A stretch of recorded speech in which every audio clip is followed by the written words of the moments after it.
Aujourd'hui, c'est le samedi 18 février 2017. C'est le jour que le Seigneur a choisi pour que je puisse rendre témoignage d'un certain nombre de rencontres que j'ai eues avec lui.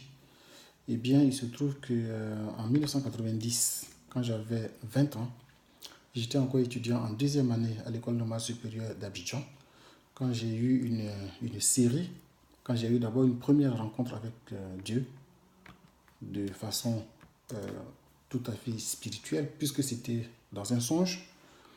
Eh bien, ce que j'ai vu était tellement énorme que ça a bouleversé carrément toute ma vision du monde. Et ça a bouleversé tout ce que je croyais savoir en matière de religion, de théologie et tout cela. En tout cas, toutes mes euh, idées préconçues, tous mes préjugés, tout ce qui était ma structure de foi a été bouleversé, brisé par cette vision. Et la vision était tellement grande que je n'ai pas réussi. En tout cas, je n'ai pas eu le courage de m'ouvrir à aucun être humain, ni à un pasteur, ni à un imam, encore moins à mon meilleur ami, ou à mes parents, ou à mes frères. Je n'ai parlé à personne pendant 20 ans de cette vision, de 1990 à 2010. Eh bien, de quoi s'agit-il? Je vais vous lire exactement le résumé de ce que j'ai vu et que j'ai écrit dans mon ordinateur pour le conserver pour un jour comme celui-ci, où je pouvais rendre témoignage de ce que j'avais vu. Mais je n'ai compris la vision qu'après 20 ans, c'est-à-dire en 2010, quand j'ai commencé à lire la Bible, et que je me suis rendu compte que tout ce que Dieu m'avait montré en esprit était déjà écrit dans la Bible depuis 2 à 3 000 ans. Parce qu'il y a des passages qui ont été écrits au 1er siècle par Matthieu, que j'avais vu en 1990, et il y a des choses qui avaient été écrites par David dans les psaumes au moins 3000 ans auparavant, et que moi je suis venu voir en 1990. Donc je vous lis exactement ce que j'ai vu. C'était en 1990, dans le printemps. Je me suis retrouvé dans un songe devant 3 personnages célestes. J'étais tout juste à 1,5 m devant eux, tandis qu'ils étaient assis sur des trônes dans la lumière, en tout cas dans un halo de lumière. Moi j'étais 1,50 m en face d'eux dans l'obscurité.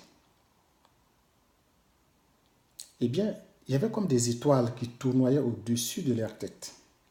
Et j'ai reconnu au milieu Dieu le Père, assis sur un trône majestueux, portant une barbe blanche immaculée, une grande couronne et une tunique blanche pure. La couronne aussi était blanche et pure. En tout cas, dans des métaux qui n'existent pas sur Terre. Même le diamant ne peut se comparer à la valeur de ces métaux. Le tissu que Dieu portait n'était pas de ce monde. Il était transparent et translucide, comme si on voyait la peau au travers de cette tunique. Et l'habit semblait être un prolongement de sa peau.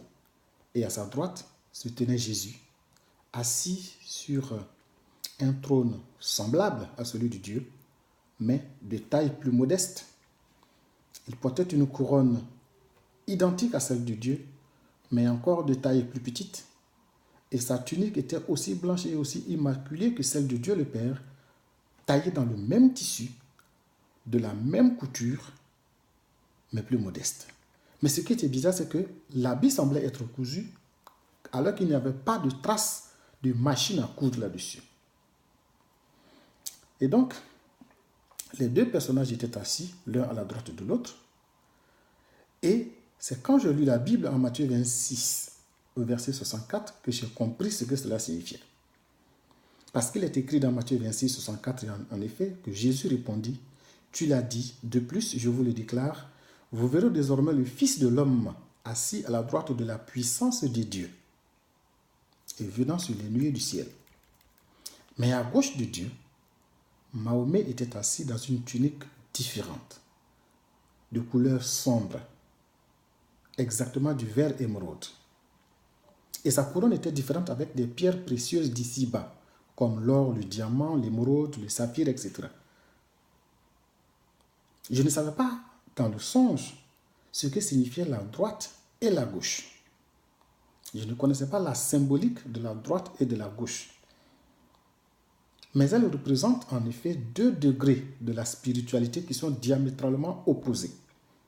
La Bible déclare également, effectivement, dans le livre de Matthieu, chapitre 25, au verset 31, « Or, le Fils de l'homme viendra dans sa gloire. » Quand le Fils de l'homme, plutôt, viendra dans sa gloire, ça c'est Jésus qui parle à ses disciples. Quand le Fils de l'homme viendra dans sa gloire, avec tous les anges avec lui, il s'assiera sur le trône de sa gloire. Et toutes les nations seront assemblées devant lui.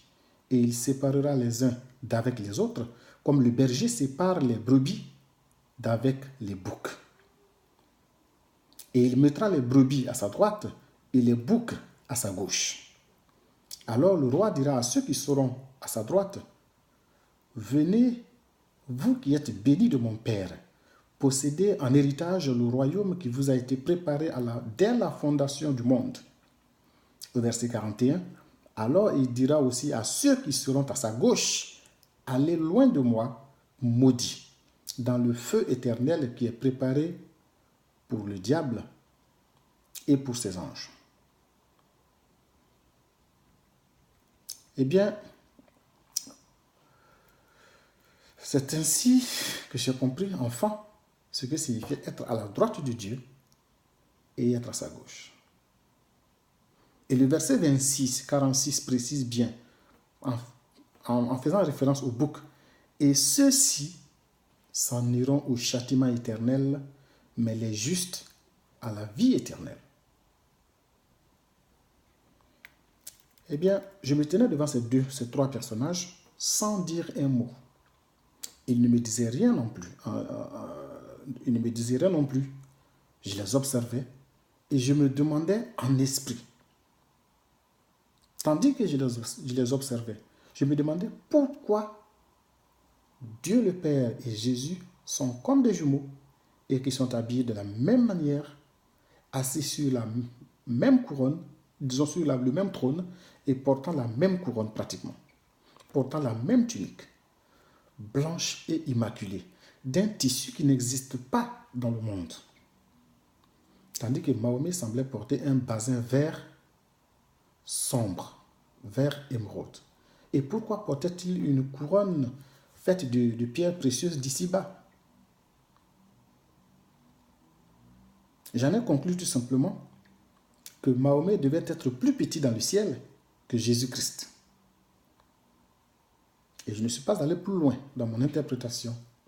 Je me suis dit que c'était comme une table de séance avec le président de la République, par exemple, assis au milieu, et puis à sa droite, peut-être le Premier ministre, et à sa gauche, le troisième personnage de l'État, qui aurait pu être, par exemple, le président de l'Assemblée nationale.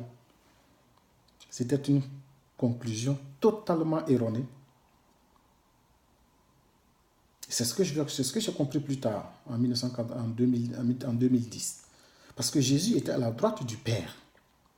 En tant que celui qui est assis à la droite du Père, il est le chef des brebis, qui ont de la valeur aux yeux de Dieu. Ce sont les élus et les saints. C'est lui, Jésus, qui règne sur le paradis et ceux qui sont sauvés. Par contre, Mahomet était à gauche.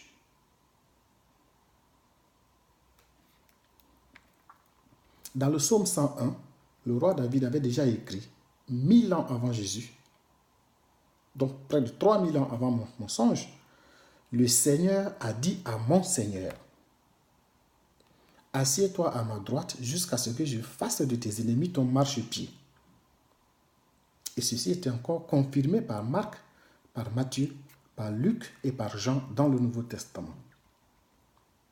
Il est par exemple écrit dans Marc chapitre 14, verset 62. Jésus répond, désormais le Fils de l'homme sera assis à la droite de Dieu. Vous voyez, Jésus répondit, je le suis. Et vous verrez le Fils de l'homme assis à la droite de la puissance de Dieu et venant sur les nuées du ciel. Marc 14, 62. Et dans Luc 22, 69, Luc 22, 69, désormais le Fils de l'homme sera assis à la droite de la puissance de Dieu. Donc la droite, dans le degré de la spiritualité, c'est le salut, le paradis. Tandis que la gauche représente l'enfer, la damnation. Donc j'ai compris que moi, en tant que musulman, aussi longtemps que je resterai musulman, ma destinée était d'aller à gauche. C'est d'être parmi les boucs qui n'avaient pas droit de citer et dont le lot serait l'enfer et le feu éternel. Donc, après avoir digéré cette vision céleste pendant 20 ans, j'ai eu une deuxième vision, une deuxième rencontre avec Dieu, que je vais vous lire dans quelques instants, dans la deuxième vidéo. Et c'est cette deuxième vision qui va briser toute résistance de ma part et qui va me précipiter maintenant dans la croyance en Jésus pour devenir chrétien. Merci.